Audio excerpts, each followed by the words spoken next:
Today we're going to start talking about advanced organizers. Advanced organizers are a tool that you can use to have students tap into their prior knowledge, and it will also be helpful so they can further their learning on other subjects. So types of organizers are flowcharts, T-charts, timelines, and some webs. Some of the strengths of advanced graphic organizers are that it focuses the student on what's important. It also helps them to organize the information. In addition, it encourages a deeper learning and understanding. Now, it requires self-motivation for the students, so one of the weaknesses can be that it would be tough with more unmotivated students.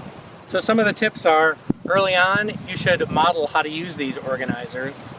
You should match the organizer to the information and the subject, use a variety, and of course, as a teacher, you need to plan and prepare.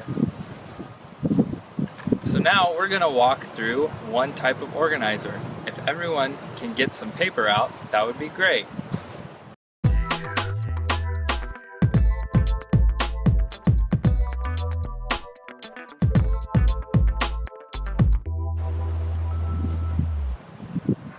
Great, I hope you have your paper. Now, in the middle of your paper, draw a circle. And in the middle of that circle, write education.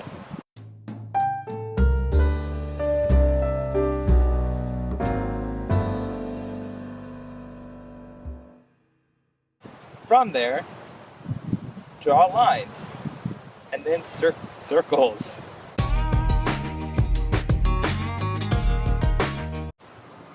And in each circle, write either elementary or secondary.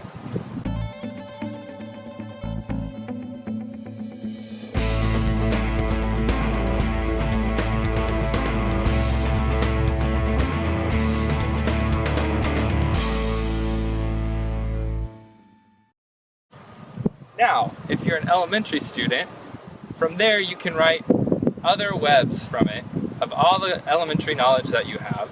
Or if you're a secondary student, you can write webs from that related to your content knowledge.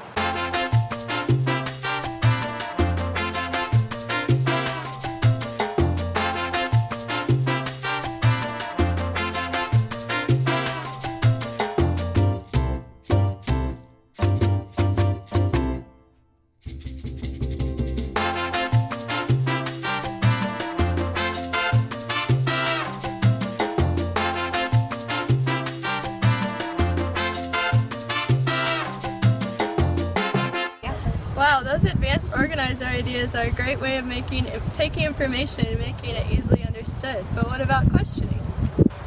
Wow, that sounds like a remember level question. Questioning is used in the classroom to keep the focus on students. Questioning is used to engage students and also to help them understand prior knowledge. Questions fall into the different levels of Bloom's taxonomy. A downside of questioning is it is often used in the wrong way. Questions should include wait time, at least 15 seconds.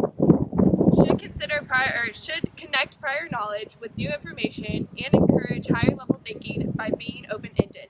Some examples of higher level questions are, for a kindergarten science lesson, a remember question is, I can't remember, so I have to look. What are the different weather patterns associated with each season? For a third grade science lesson, an analyze level question can be, how do environmental changes affect society? For a fourth grade social studies lesson, a create level questioning would be, what would happen if the branches of government didn't exist? Cues and questioning go hand in hand. Cues are used to help encourage students to use new skills and connect to prior knowledge. In order to use cues, they can be subtle, but they should also be understood by the students. Our main goal is to make them think deeper. Physical cue is such as hand raising, sitting close to a student, putting a hand on a student's shoulder or on their desk. A verbal cue can be, thank you, Sophie, for putting your art supplies away. Great job. Meaning to help cue the other classmates to do the same thing. And visual cues are more of things you have to make in the class, such as maybe during a test in order to show the students to cue them not to talk during an exam. card up on the board prompting them not to talk. The red meaning not to talk.